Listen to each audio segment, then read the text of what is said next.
ಅಮ್ಮ, ನನ್ನಮ್ಮ.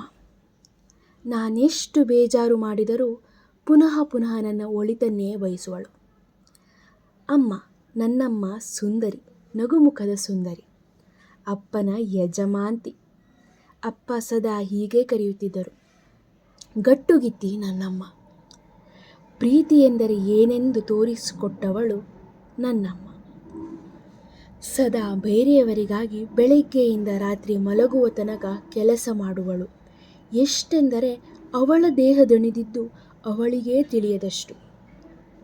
ಅವಳಿಗೆ ಅವಳ ದೇಹದಣಿದಿದ್ದು ಗೊತ್ತಾಗುತ್ತಿದ್ದಿದೆ ಅವಳು ಮಲಗಿದ ಮೇಲೆ.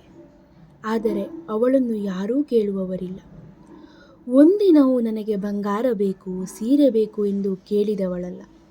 ಎಲ್ಲ ನಮಗೋಸ್ಕರ ತ್ಯಾಗ ಮಾಡಿದವಳು ನನ್ನಮ್ಮ.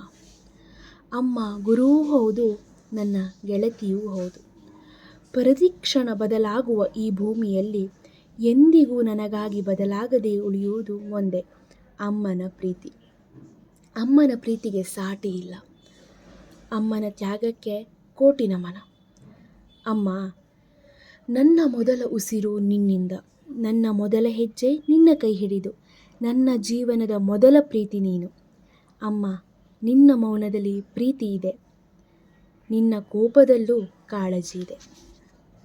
ಅಮ್ಮ, ಅಪ್ಪನನ್ನು ಕಳೆದುಕೊಂಡ ಆ ದಿನ ನಮ್ಮ ಮನೆಗೆ ಬಂದ ಖಾಲಿತನವನ್ನು ನಾನು ನೋಡಿದ್ದೇನೆ. ಆ ನೋವನ್ನು ನಿನ್ನ ಕಣ್ಣಿನಲ್ಲಿ ನಾನು ನೋಡಿದ್ದೇನೆ. ಆ ನೋವನ್ನು ನಿನ್ನ ಕಣ್ಣಿನಲ್ಲಿ ನಾನು ಅನುಭವಿಸಿದ್ದೇನೆ. ಆದರೆ ಅಮ್ಮ, ನೀನು ನಿನ್ನ ಹೃದಯ ತುಂಡಾಗಿದ್ದರೂ ನೀನು ನಮಗಾಗಿ ಮತ್ತೆ ಮತ್ತೆ ನಿಂತೆ. ನಿನ್ನ ನೋವನ್ನು ಒಳಗೆ ಮರೆಮಾಚಿ ಜೀವನವನ್ನು ಹೇಗೆ ನಡೆಸಬೇಕೆಂಬುದಕ್ಕೆ ನೀನೇ ಮಾದರಿಯಾದೆ. ನಿನ್ನ ಕಣ್ಣೀರು ತೊಳೆದು ನಮ್ಮ ಮುಖದಲ್ಲಿ ನಗು ಮೂಡಿಸಿದ್ದೆ. ಒಬ್ಬ ಹೆಂಡತಿಯಾಗಿ ನೀನು ಕಳೆದುಕೊಂಡೆ, ಆದರೆ ಒಬ್ಬ ತಾಯಿಯಾಗಿ ನೀನು ಗೆದ್ದೆ ಅಮ್ಮ. ನಿನ್ನ ಧೈರ್ಯ, ನಿನ್ನ ಜೀವನೋತ್ಸಾಹ ನನ್ನ ಜೀವನದ ದೊಡ್ಡ ಪಾಠ. ಅಪ್ಪ ಇಲ್ಲದ ಖಾಲಿತನವನ್ನು ತುಂಬಲು ನೀನೇ ಅಮ್ಮನೂ ಆಗಿ ಅಪ್ಪನೂ ಆಗಿ ಧೈರ್ಯವಾಗಿ ನಿಂತೆ, ನಮಗೋಸ್ಕರ ನಿಂತೆ. ನಿನ್ನ ಪ್ರೀತಿ ಅಳತೆ ಇಲ್ಲದ್ದು, ನಿನ್ನ ತ್ಯಾಗಗಳು ಅಸಾಧ್ಯವಾದವು. ನಾವು ಎಷ್ಟೇ ಬೆಳೆದರೂ ನಮ್ಮ ಅಮ್ಮನಿಗೆ ನಾವಿನ್ನೂ ಚಿಕ್ಕವರೇ.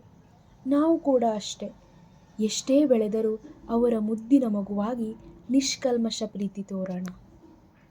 ಹುಟ್ಟುಹಬ್ಬದ ಹಾರ್ದಿಕ ಶುಭಾಶಯಗಳು ಅಮ್ಮ, ನನ್ನಮ್ಮ.